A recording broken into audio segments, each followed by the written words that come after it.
धोनी ने नहीं कुछ किया, खिलाड़ियों ने किया। देखिए, एक कप्तान सिर्फ आपको ये बता सकता है कि हमने ये चीज़ें करनी है, डायरेक्शन जो है उसकी इजाज़त के बिना पत्ता नहीं हिलता है। तो हम बेशक ऐसे ही फड़ा मारी जाएंगे कि हाँ कि मैं ये कर दूंगा वो कर दूंगा। भाई इंसान कुछ नहीं कर सकता। मेरे आज भी बात करते हुए मेरे रोंगटे खड़े हो रहे हैं कि जब मैंने उनको बॉलिंग करते हुए देखा था टेस्ट मैच में, एडिलेड में या फिर मेलबर्न, या जब टीम मतलब एक फ़ैन मोमेंट जाग जाती थी अंदर से। वो कम्पिटिटिवनेस वो ज़रूर थी कि हाँ इनके सामने अच्छा करना, बट वो एक फ़ैन मोमेंट जाग जाती थी। ये बताएं कि लेजेंड्स लीग में आप खेल रहे हैं तो कैसी फीलिंग है वापस एक मरतबा फिर से अपने भाइयों के साथ खेल रहे हैं? क्या वो नेशनल टीम वाली फीलिंग्स आ रही हैं आपको? अभी ये इससे बेहतर कुछ नहीं हो सकता। हमें एक ही काम ज़िंदगी में करना आता था, वो क्रिकेट खेलना, और वही दोबारा अभी हमें करने का मौका मिल रहा है।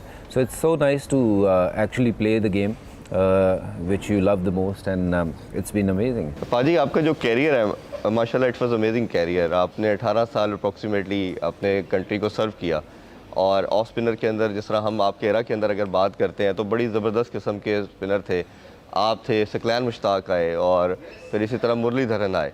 तो जो कम्पिटिटिव क्रिकेट उस टाइम में हो रही थी, और ख़ास तौर पे जो बैटर उस टाइम के अगर हम बात करें तो ब्रायन लारा, सचिन तेंदुलकर, इंजमाम थे हमारे पास, बहुत लंबी list, Steve Waugh, Ricky Ponting. तो किस तरह देखते हैं आपने उस कैरियर को, और आपको क्या लगता है कि आप तीनों में से बेहतर कौन था? सकलैन मुश्ताक एक मैजिशियन थे। वो ऐसे बॉलर मतलब जिन्होंने दूसरा का आगाज़ किया, शुरू किया उन्होंने। और उन दिनों वो 40 से लेके 50 ओवर के बीच में जब वो बॉल डालते थे तो मतलब किसी को खेलने नहीं देते थे।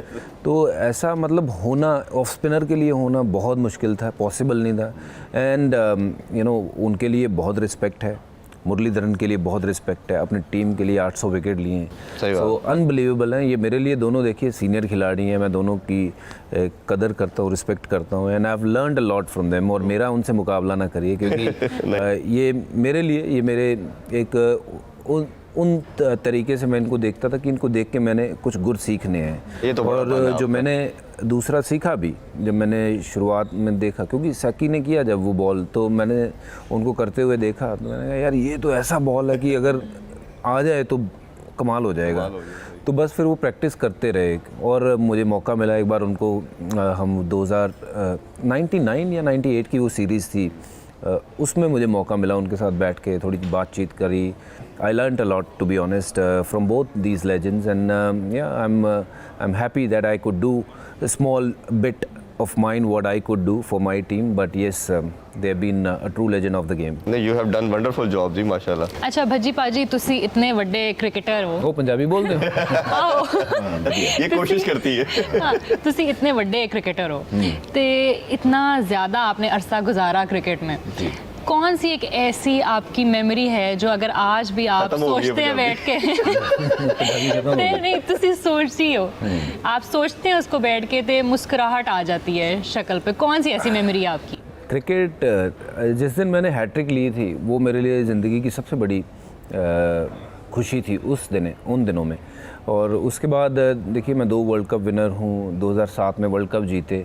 मुझे याद है कि वो जो पल थे वो मैं जीवन भर नहीं भुला सकता हूँ। वो ऐसे पल थे कि आज भी आंखों के सामने वो चीज़ें याद करें तो पूरी याददाश्त ना घूम जाती है। और I have been so grateful to God कि मुझे ऐसा मौका मिला इतने बड़े बड़े खिलाड़ियों के साथ खेलने का, जहाँ मैं मतलब उन सबको देखा करता था कि मैं इनके साथ खेलूँगा। ब्रायन लारा या फिर स्टीव वॉग, ये सब मेरे हीरोज़ थे।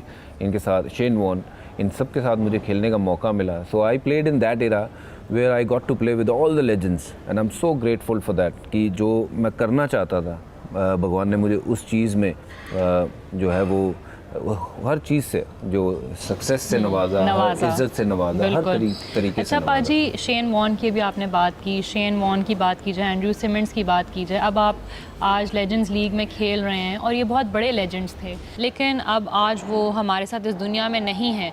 तो क्या ऐसे मौक़ों पर, जैसे अब लेजेंड्स लीग है, क्या आपको उनकी याद आती है? देखिए, शेन वॉन एक ऐसे शख्स जो मतलब अगर कोई क्रिकेट का रियल सुपरस्टार था वो शेन वॉन थे।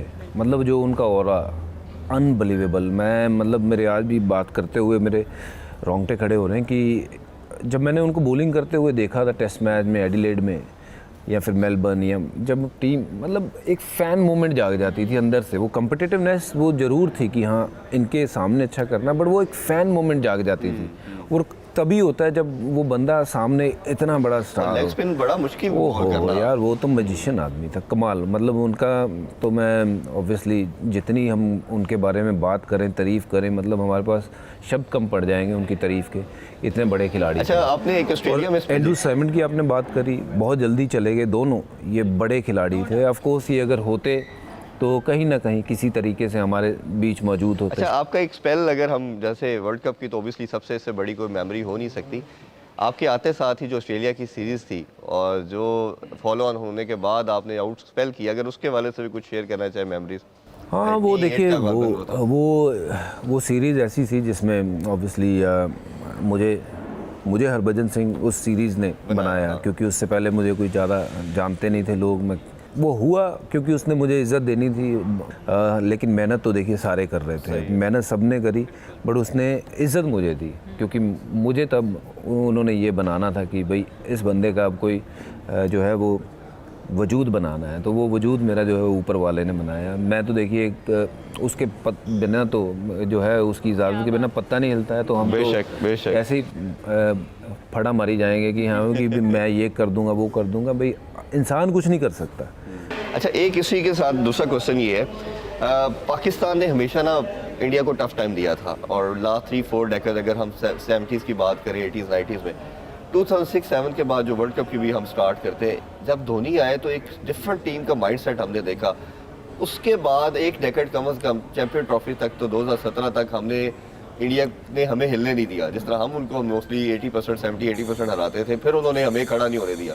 क्या बेसिक रीज़न लगते हैं? अप्रोच का था, माइंडसेट का था, गेम अवेयरनेस का था, कहाँ पे डिफरेंस? और आपने 2 वर्ल्ड कप भी जीते, चैंपियन ट्रॉफी भी जीती, टेस्ट में 3-4 साल नंबर 1 रहे, डिफरेंस क्या है? धोनी ने ऐसा क्या किया? नहीं, धोनी ने नहीं कुछ किया, खिलाड़ियों ने किया। देखिए एक कप्तान सिर्फ आपको ये बता सकता है कि हमने ये चीज़ें करनी है, डायरेक्शन जो है, बट आपके पास खिलाड़ी भी होने चाहिए वो चीज़ें करने के लिए। ऐसा कुछ उसने जादू नहीं किया।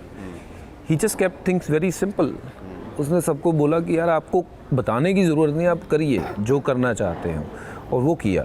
और उसमें ऑफ कोर्स ऐसा नहीं कि ओवरनाइट हो गया, उससे बहुत सारी मेहनत जो है वो लगी हुई थी। हाँ जी, तो लेकिन मेरा क्वेश्चन इस तरह था कि आप देखें, बाकी फुटबॉल की बात करें, हॉकी की बात करते हैं, ये डिफरेंट स्पोर्ट्स, तो कैप्टन का रोल हमें समहाउ उतना नज़र नहीं आता। क्रिकेट एक ऐसी स्पोर्ट है जिसमें हम देखते हैं कि कैप्टन का रोल बॉल टू बॉल पे भी शायद रिक्वायर्ड होता है। आपके बात not really. I think when you have a lot of people who understand their game, all you need to do is just give them the ball, or just when they are going into bat, they know what they need to do. और उन दिनों जब धोनी ने कप्तानी ली, तब Sachin Tendulkar, Virendra Sehwag open करते थे। उनको क्या बताओगे आप? फिर नंबर 3 पे आप देखें कोई ऐसा खिलाड़ी आ रहा है जो टॉप खिलाड़ी, राहुल द्रविड़ आ रहा है। अब राहुल द्रविड़ को आप क्या बताओगे, है ना? फिर नंबर 4 पे युवराज सिंह आ रहा है, तो अब युवराज सिंह मतलब सुरेश रैना। हाँ, तो इतने बड़े खिलाड़ी हैं। जो फाइन ट्यूनिंग है वो करने की ज़रूरत होती है, बट इतने बड़े खिलाड़ी को मुझे नहीं लगता धोनी ने आज तक आके हमें तो कभी कुछ नहीं बताया कि ये करना है वो करना है।